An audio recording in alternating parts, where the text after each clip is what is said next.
Welcome to the research desk.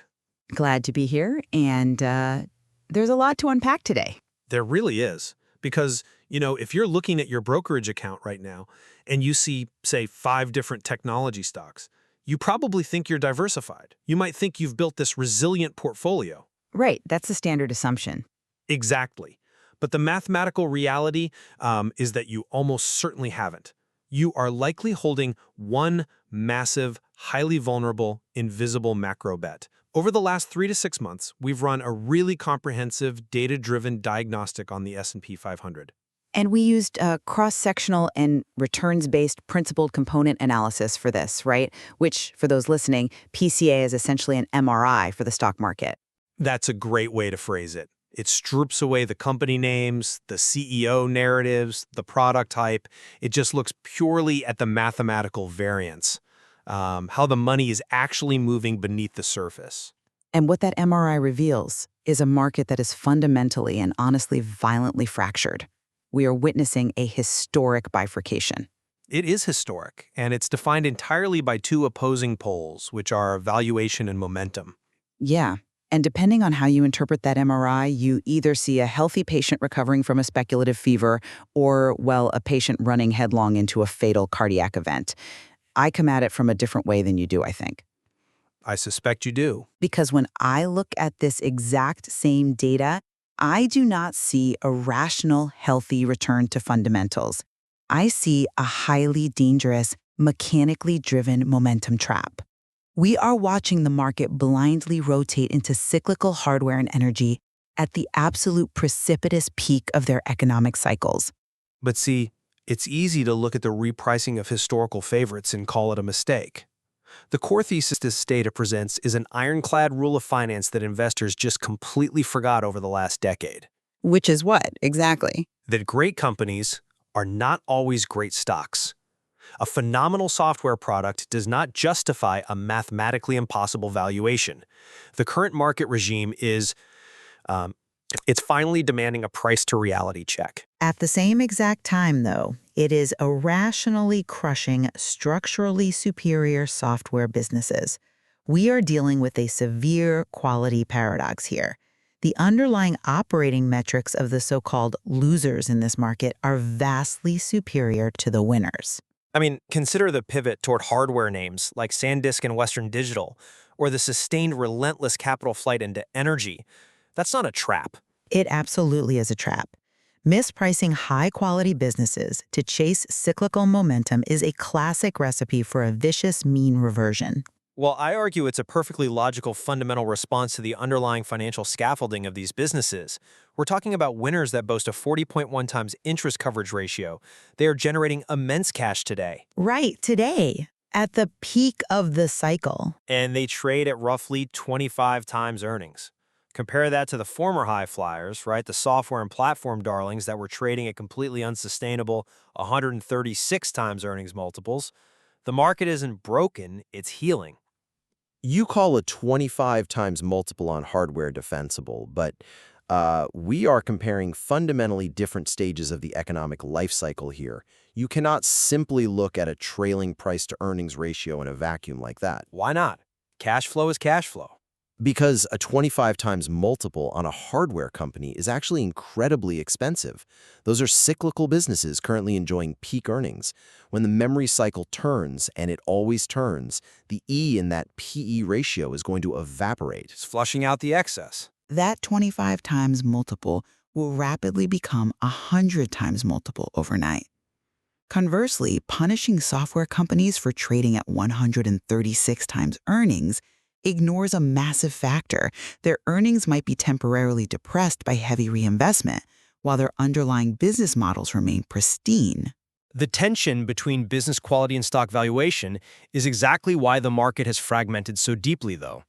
There is literally no single macroeconomic story that explains this market anymore. Yeah, the deep fragmentation. Exactly.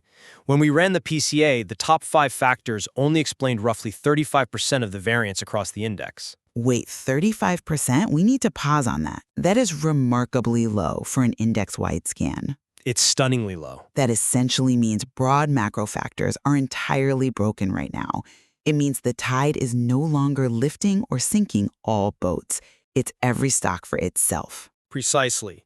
It tells us that broad index-level macro narratives are effectively dead. Stock-specific attributes are overriding market beta entirely. You have to look at the specific plumbing. Right. You get the technology sector. It isn't acting like a monolith. It is tearing itself apart from the inside.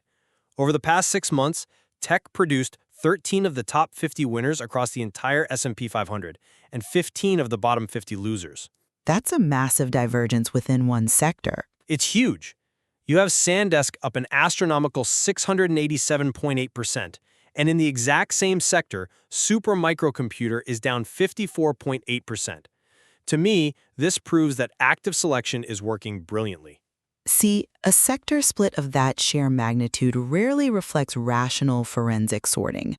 When SanDisk is up nearly 690% in 6 months, that is not a calculated, measured response to discounted cash flows.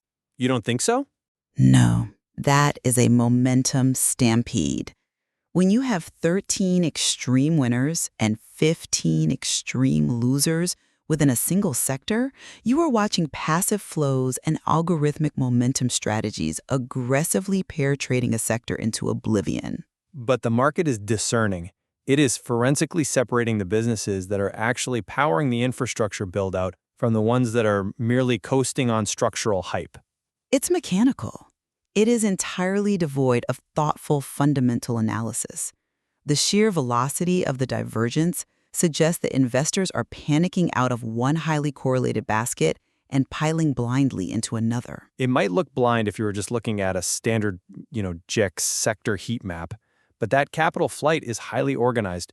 Organized by algorithms, maybe. Organized by 3 invisible forces that are actively overriding traditional sector classifications. The first force is risk appetite. Investors are actively, consciously choosing high-voltage, economically sensitive stocks over steady defensive names. But look at the implication of that risk appetite. The market is rewarding cyclical torque. That's why SanDisk is up 687.8%, while a perfectly solid, fundamentally sound utility like Duke Energy is up only 5.4%. Right, but if cyclical hardware is acting like a high-voltage opportunity, while utilities like Duke Energy lag at 5.4%, or consumer staples like Campbell's Soup are sitting at negative 34.1%, that tells us something terrifying. Terrifying how? It tells us the market is entirely unhedged against an economic slowdown. It is making a highly precarious, one-sided bet on perpetual economic acceleration. I'd say it is making a bet on present-day reality, which actually ties into the second and third invisible forces: trend leadership versus income, and real performance versus expensive expectations. Which, again, sounds like momentum chasing. The stocks near their highs are compounding their gains because they are delivering tangible results today. The winners are sitting at roughly 62% of their trading range, while the losers are languishing at 50%. The fact that the winners are sitting at 62% of their trading range and continuing to attract capital simply proves my point. Momentum is the dominant factor, not fundamental discovery. The market is surgically extracting capital from expensive, duration-heavy expectations, companies asking you to wait until 2035 for cash flow, and it's deploying it into tangible present-day performance. Investors are buying what went up yesterday. They aren't surgically extracting anything. They are just chasing the heat. They're chasing sustainable valuations. This is the widest and most critical dividing line in the entire diagnostic the valuation civil war within tech. We are seeing a complete systemic refusal by the broader market to subsidize multiple expansion any longer. The valuation civil war is a fascinating framing. The winners in our 6-month window trade at roughly 25 times earnings and 14 times operating cash earnings. The losers are trading at 136 times earnings and 50 times cash earnings. But again, you were comparing apples to oranges by looking at trailing multiples. Let us break down the mechanics of 136 times multiple. Yes, it sounds terrifying. It doesn't just sound terrifying, it leaves absolutely zero margin of safety for any operational hiccup, let alone a shift in the cost of capital. But the EV for these software losers is artificially depressed right now by aggressive reinvestment in research and development and customer acquisition.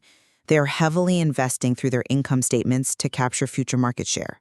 The market simply demands sane entry points. It's not that growth is dead. The market loves growth, but overpaying for growth is dead.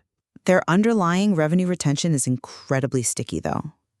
On the flip side, if a hardware company trades at 15 to 25 times earnings at the top of a semiconductor supercycle, it is an optical illusion. Look at Oracle down 50.2% or ServiceNow down 41.7%. You are seeing the inevitable consequence of pricing assets for perfection. The denominator, the earnings, is hyperinflated by a temporary CapEx boom. That 25 times multiple is a trap. To call a 25 times multiple on a cyclical peak sane, while calling a highly recurring software revenue stream insane, is a fundamental misreading of long-term business durability. Well, if we want to talk about long-term business durability, we really have to look at the stealth winner of this entire regime, energy. Oh, energy has been staggering. Its durability is currently underwritten by massive, undeniable cash generation. Over the last 6 months, traditional energy names produce 15 top-tier winners and exactly 0 losers. The average sector return was an astounding positive 39.6%. Yeah, 15 winners and 0 losers over 6 months is incredible.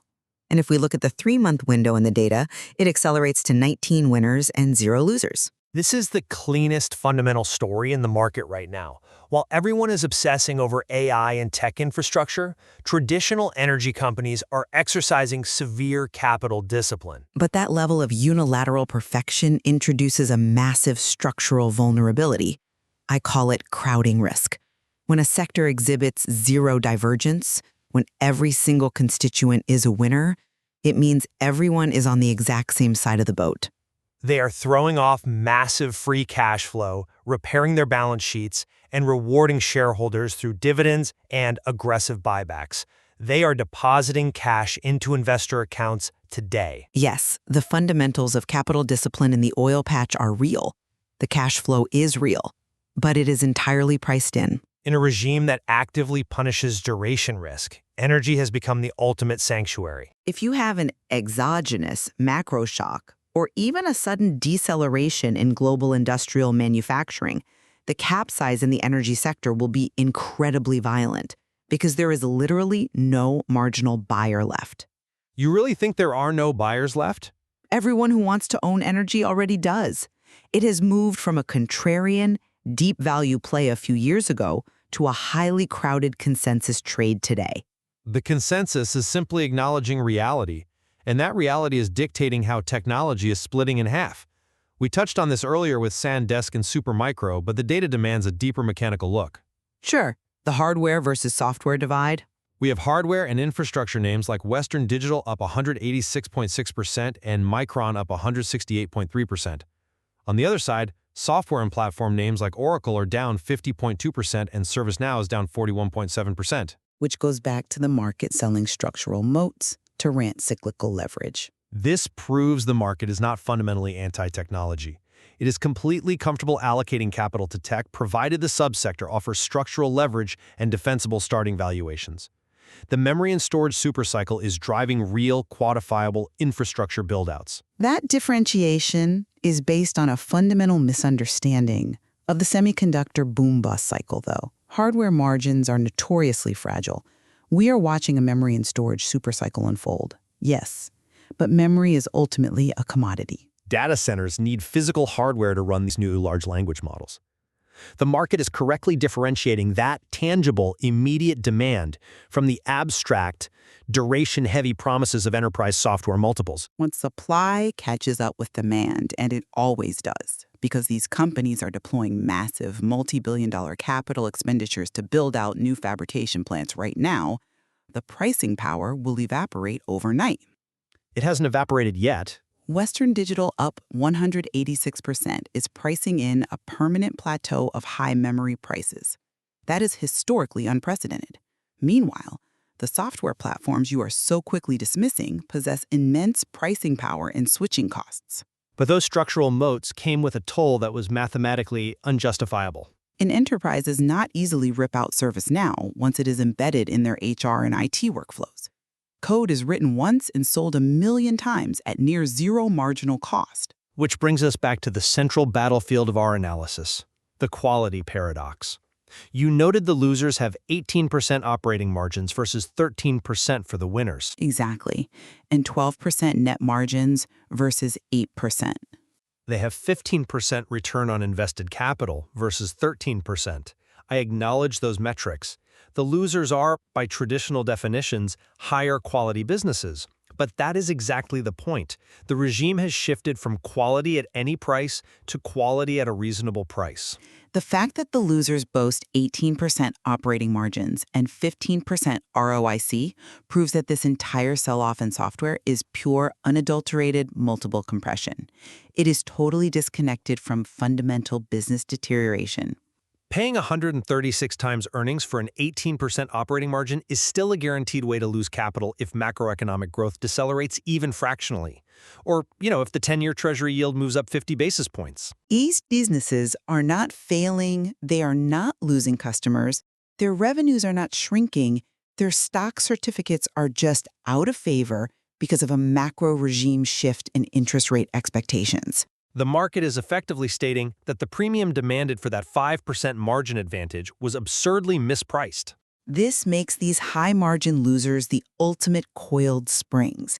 When a company with an 18% operating margin and sticky recurring revenue trades down 40 or 50% solely because algorithmic flows are rotating into energy, you are being handed a generational opportunity to acquire elite assets. Generational opportunity? Yes.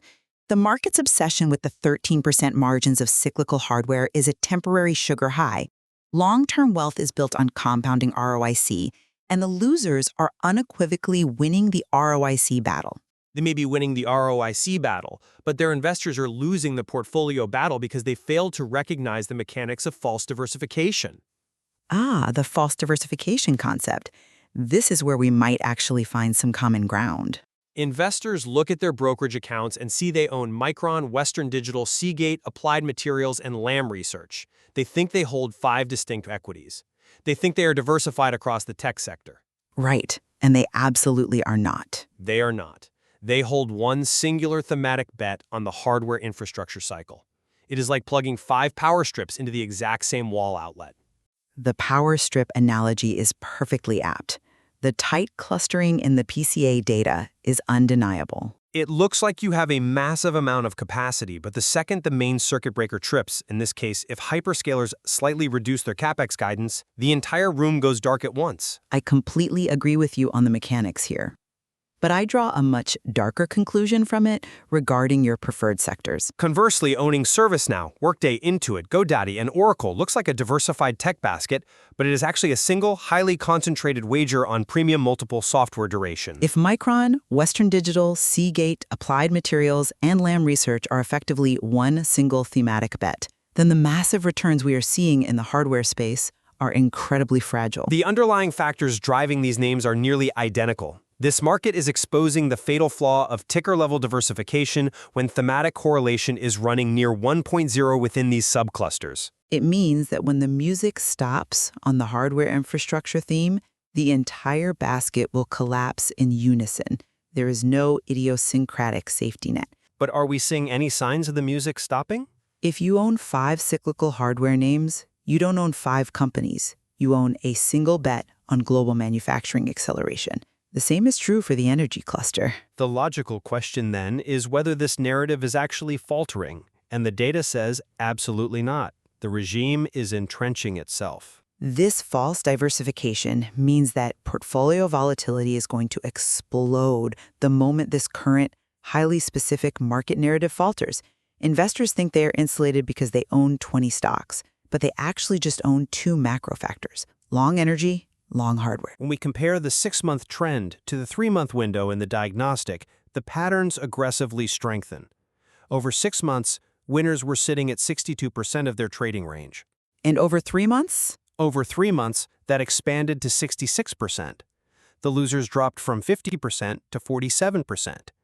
Energy went from 15 winners in 6 months to 19 winners in 3 months. I read that exact same data. The strengthening from 62 to 66%, the jump from 15 to 19 energy winners as the ultimate contrarian warning sign. Maximum stability in a highly polarized market often immediately precedes a violent regime break. And the valuation gap remained incredibly rigid. 25 times earnings for winners, 136 times for losers over 6 months, and then 26 times versus 124 times over the 3-month window. This is not a fleeting anomaly. When a trend accelerates at the end of a 6-month window, it usually signifies capitulation. Think about the psychology here. It is a robust, mathematically stable regime that is actively, structurally punishing those who fight the tape. The last remaining holdouts are throwing in the towel on their fundamentally sound software companies, taking the loss and aggressively piling into energy and hardware just to save their quarterly performance metrics. They are buying at the absolute top out of sheer desperation. You see desperation, I see discipline. The fact that the valuation gap remains at roughly 26 times versus 124 times tells me the elastic band is stretched to its absolute physical limit. You view this stability as permission to heavily weight the current winners.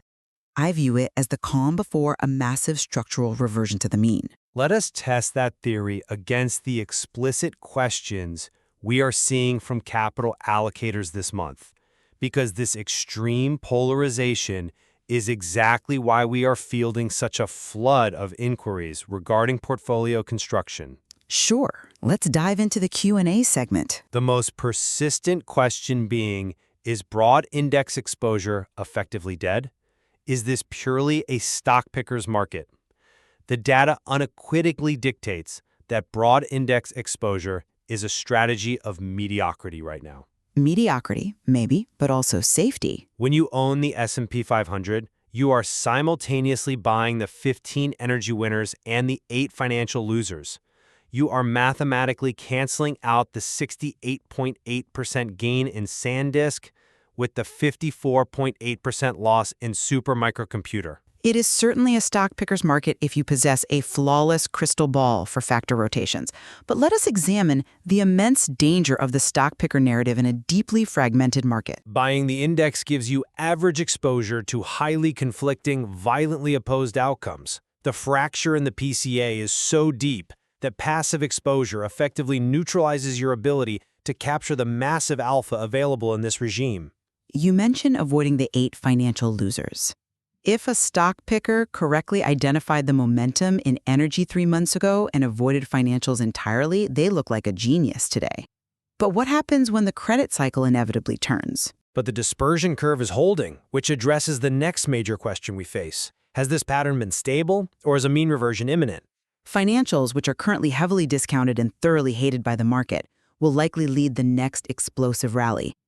Broad exposure might give you average performance today, but it structurally protects you from the catastrophic risk of being on the wrong side of the thematic fracture tomorrow. We just touched on the 3-month data showing energy jumping to 19 winners and 0 losers, and the momentum gap widening. What the math tells us is that weak stocks do not bounce simply because they should.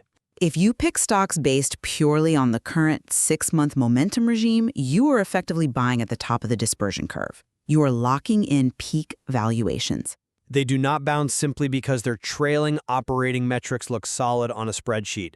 The market has zero patience for mean reversion theories right now. But the phrase weak stocks is doing a lot of heavy lifting in your analysis.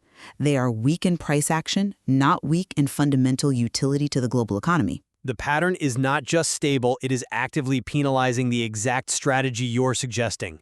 Waiting for broken high-multiple stocks to mean revert purely based on their historical quality is currently a toxic strategy. When the momentum gap widens to 66% versus 47%, that is purely price-dictating narrative. The market is currently treating ServiceNow, a company that is absolutely essential to the daily enterprise operations of the Fortune 500, as a weak stock. Meanwhile, it is treating cyclical memory producers as infallible titans of industry. Exactly. The pattern is stable until the precise moment liquidity dynamics shift. It takes immense fortitude to buy a stock that is languishing at 47% of its trading range But that is precisely how generational returns are historically generated. Then let us examine the actual anatomy of the stocks at the top to separate the winners from the biggest winners. Because the defining characteristic is not just momentum, it is balance sheet impregnability. Buying what is comfortable, what is heavily championed by consensus, and what is widely accepted at 66% of its range is exactly how you buy the top. Look at the interest coverage ratio, 40.1 times for the winners versus 14.7 times for the losers. This is not just a speculative momentum chase fueled by retail day traders. I simply do not buy that the market is currently acting as a rational surgical arbiter of balance sheet safety. A 14.7 times interest coverage ratio for the losers is still an incredibly safe, highly robust metric. Companies like Sienna up 182.5%, Teradyne up 155.3%, and Lam Research up 92.5% were not priced as untouchable glamour stocks at the start of this run. They had deep financial safety, reasonable multiples, and the operational leverage to capitalize on the specific economic environment. We are not talking about distressed debt candidates on the verge of bankruptcy. We are talking about highly profitable, cash-generating software companies. Furthermore, citing Lam Research and Teradyne as examples of sane starting valuations ignores the entire context of the semiconductor capital equipment cycle. The market rewarded financial fortress balance sheets paired with cyclical torque. It wasn't arbitrary. Yes, their trailing multiples looked reasonable 6 months ago, but that is because their earnings were temporarily hyperinflated by a massive pull forward in infrastructure spending. The market isn't rewarding a fortress balance sheet. It is rewarding the illusion of permanent earnings power in a highly cyclical industry. If it is an illusion, it is an illusion supported by cold, hard cash flow today. Conversely, let us look at the reality of the biggest losers, which addresses the emotional core of this market. The repricing of greatness. We have Fiserv down 57.0%, Workday down 39.0%, FICO down 37.6%. These are objectively great companies undergoing a brutal systemic repricing. Let us break down the mechanics of a company like FICO, because saying its valuation was mathematically destroyed is an overstatement of the fundamental reality. The emotional difficulty for an investor here is separating their admiration for the product from the mathematical reality of the stock certificate. If you use Workday every day, you know it's a great product. FICO effectively operates as a toll road on the global credit system. It has an impenetrable moat, massive pricing power, and phenomenal margins. You cannot issue a mortgage without it. But the market is not throwing the baby out with the bathwater.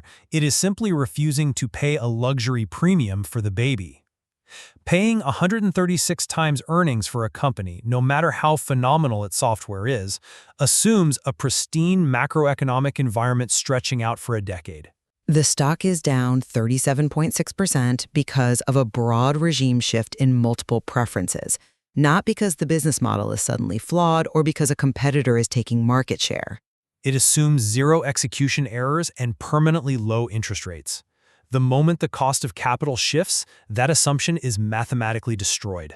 To say the market is rationally refusing to pay a luxury premium misses the point entirely. The market is throwing a duration tantrum.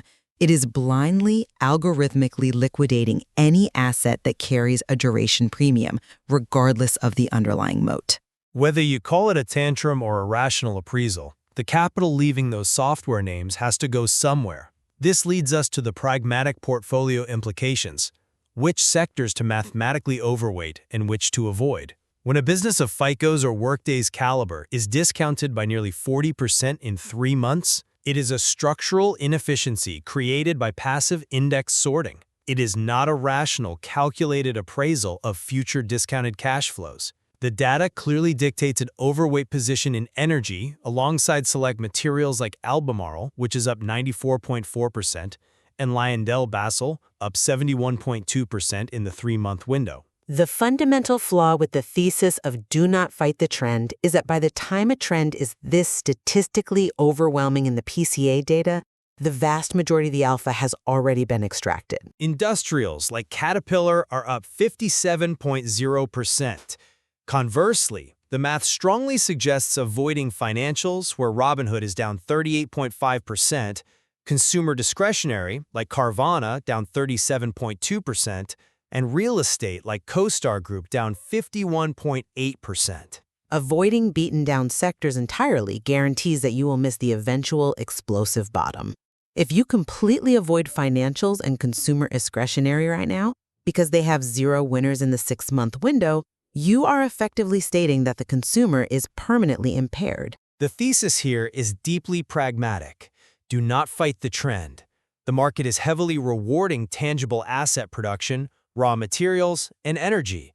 It is heavily penalizing consumer-facing credit and real estate risk. Carvana down 37.2% or CoStar Group down 51.8% represents extreme localized pessimism. A true stock picker doesn't just buy what is already working and mathematically crowded. They sift through the wreckage of the avoided sectors to find the idiosyncratic survivors. Sifting through wreckage is an incredibly dangerous game when the structural dynamics of the sectors are fundamentally diverging. Let us look at the evolution of tech versus the absolute dominance of energy. I strongly caution against adopting that inverted mental model as a permanent portfolio paradigm. Tech is brutally sorting itself based on immediate infrastructure needs, servers, memory, power, versus future software promises. Energy, meanwhile, checks literally every single box this current market demands. Cyclical strength, real cash flow, lower valuations, robust balance sheets, and undeniable price momentum. Viewing energy as a structural growth engine is a massive recency bias trap.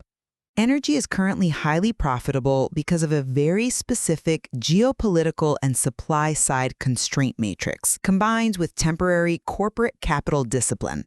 The psychological shift required for investors here is immense. For a decade, investors were systematically trained to view software as the ultimate, infinite growth engine and energy as a structurally declining, deadweight value trap.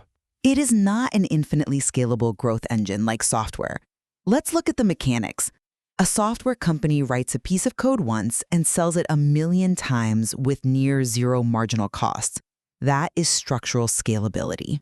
The data says we must aggressively invert that mental model. Energy is currently operating as the market's true growth engine, generating the fundamental returns that software previously only promised. An energy company must constantly, endlessly, deploy massive capital to deplete and replace its reserves in an increasingly hostile regulatory environment. The current dominance of energy is a cyclical phenomenon masquerading as a structural shift. Perhaps it is not permanent over a 20-year horizon, but it is the absolute reality of the present macroeconomic cycle, and failing to align with that present reality leads to massive hidden risks. Your point on hidden macro bets is absolutely critical, but we must apply that exact same logic to your current winners. If you own a basket of premium software, ServiceNow, Workday, Intuit, Oracle, you might think you are diversified across HR, accounting, and enterprise workflows. But our data shows you are making a single, massive, hidden macro bet on falling interest rates, expanding credit conditions, and a return to infinite risk appetite. If a portfolio is overweight energy and cyclical hardware, as the momentum and your analysis dictate, what is the hidden macro bet? It is a massive, highly leveraged wager on continuous, uninterrupted global economic expansion. Likewise, owning multiple financials is a hidden wager on the credit cycle. Even defensive stables are failing to protect capital in this regime. Campbell Soup is down 34.1%. It is a bet on a reacceleration of industrial manufacturing and a sustained commodity supercycle. That is a highly aggressive, deeply cyclical macro bet. If the global economy experiences even a mild contraction, the earnings power of both the hardware sector and the energy sector will gap down simultaneously. Investors must audit their portfolios to understand that owning 5 different tickers often means holding one single highly vulnerable macro exposure. The fact that defensive staples like Campbell Soup are failing actually supports my view. The market is currently entirely unhedged against a slowdown. The hidden macro bet in your preferred regime is that the business cycle has been permanently abolished. The market is not assuming the business cycle is abolished. It is simply pricing the current reality, which informs the most pressing question on positioning. The verdict from the data is that patience currently beats bravery. Waiting for price action to confirm a bottom is mathematically equivalent to surrendering the first 20 to 30% of the recovery rally. You do not bottom fish names like Oracle or ServiceNow just because they are down 40 or 50%. A 50% drop does not automatically equate to a discount. You wait for them to prove themselves. The multiple will have already rapidly expanded, and the generational entry point will be entirely gone. You demand that price action confirms a fundamental bottom before deploying capital. The current positioning strategy is to maintain the overweight in energy and selective, reasonably priced tech infrastructure while ruthlessly avoiding the temptation to catch falling knives. If you wait for the regime to demonstratively signal a shift, you are inherently reacting late. The entire premise of active management is to anticipate, not merely react to trailing indicators. Being brave early is often indistinguishable from being wrong. Investors constantly ask if beaten-down tech stocks are bargains and when they will recover. The 18% operating margins of these losers are the fundamental bedrock that allows you to be brave while the passive momentum algorithms are panicking. You argue for building the watch list now, citing those 18% operating margins waiting in the wings. I agree they are excellent businesses, but down because of extreme multiples is not a temporary state if the cost of capital has permanently reset. It is only a value trap if the underlying earnings power is stagnant, but these software companies are compounders. A stock that used to trade at 100 times earnings and now trades at 50 times earnings might look like a bargain relative to its old price, but if the new macro reality dictates a 30 times multiple, that stock is still a value trap. Let's look at the math. If a software company is growing its top line at 20% a year with 80% gross margins, it will rapidly grow into its multiple. The danger of your price action first approach is that you are entirely ignoring the fundamental velocity of the underlying business. Cheap relative to the old price is a psychological illusion. It must be cheap relative to current, mathematically sound yield alternatives. Yes, the cost of capital has reset, but the operational leverage of a ServiceNow or a FICO remains unmatched anywhere else in the economy. They will recover exactly when the market realizes that cyclical hardware earnings are peaking and looks around for sustainable secular growth. But how do we define that realization mechanically? We need concrete signals of a regime change, not just intuition. It is not just one stock bouncing on a Tuesday. By the time that realization manifests in the price action, the smart money will have already positioned themselves. We need to see three distinct signals occurring simultaneously in the data. First, the loser basket, specifically premium software, must stop underperforming as a cohesive group. The correlation of their decline must break. The plumbing rarely reverses cleanly or simultaneously. Second, valuation needs to matter less. The market must demonstrate a renewed willingness to subsidize those 100-plus multiples across the board. And third, the current leaders must lose their grip. Energy's perfect 19-0 record needs to fracture. By demanding all three of those signals align perfectly, you are building an impossibly high hurdle for re-entry. Historically, market regimes do not change with a polite, organized handoff. They change violently. Until those three variables align, betting on a regime change is purely speculative. The data demands that we follow the established capital flows until the plumbing actually reverses. The premium software basket might gap up 15% on a single macro data point, say an unexpected dovish shift in monetary policy or a slightly soft inflation print, while energy simultaneously gaps down on a mild inventory build. Chaos is exactly what we are trying to avoid. This brings us to the danger of the current winners. What goes wrong with them, and should you chase them? If you are waiting for a smooth, sequential transition where valuation slowly starts to matter less, you will be caught completely off guard.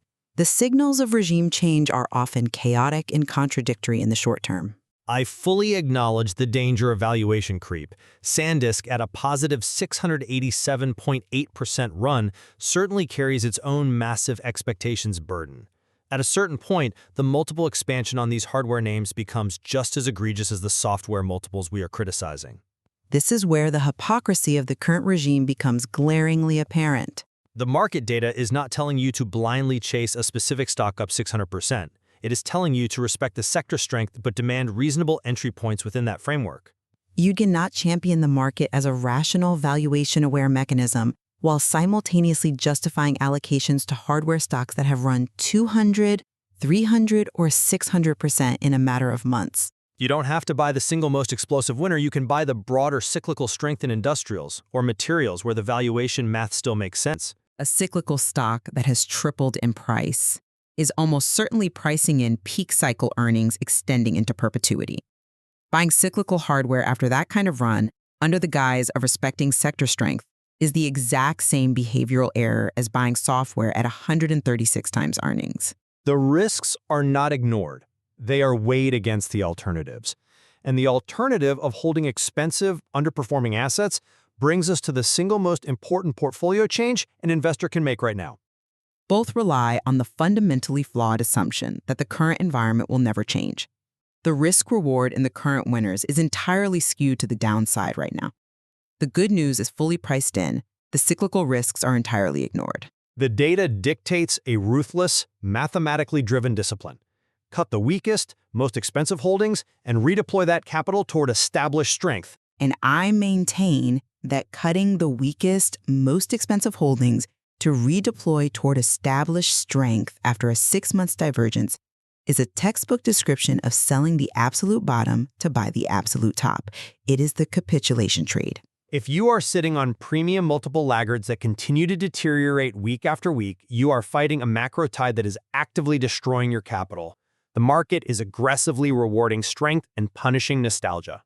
By instructing investors to sell their high-margin, high-ROIC software assets precisely because they have underperformed for 6 months, and telling them to plow that capital into energy and hardware names that have already experienced historic multi-100% rallies, you're asking them to lock in maximum pain and take on maximum cyclical risk. Rotating out of a falling oracle and into a reasonably priced, cash-flowing cyclical or industrial name is not chasing. It is aligning your portfolio with the empirical reality of where capital is currently being treated with respect. The single most important portfolio change an investor can make right now is to resist the psychological urge to capitulate.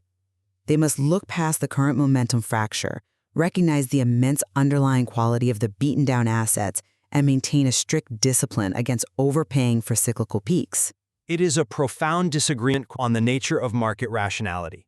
We both look at the exact same principal component analysis, the same 3 to 6 month data windows, and the same extreme divergence between a SanDisk and a ServiceNow. We do, and we draw completely opposite conclusions from it. For my part, the conclusion remains that active selection over broad exposure is paramount.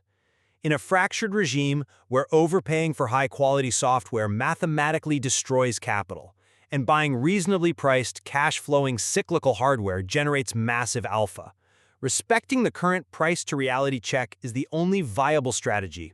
And my conclusion remains that while the sheer mechanical force of this momentum regime demands intellectual respect, it must not be mistaken for permanent economic truth.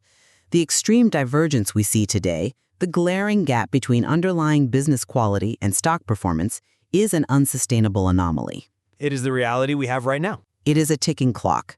The forces of mean reversion are absolute, and when the market inevitably rediscovers its appetite for durable secular growth, the structural rotation out of these cyclical peaks and back into the high-quality losers will be breathtaking.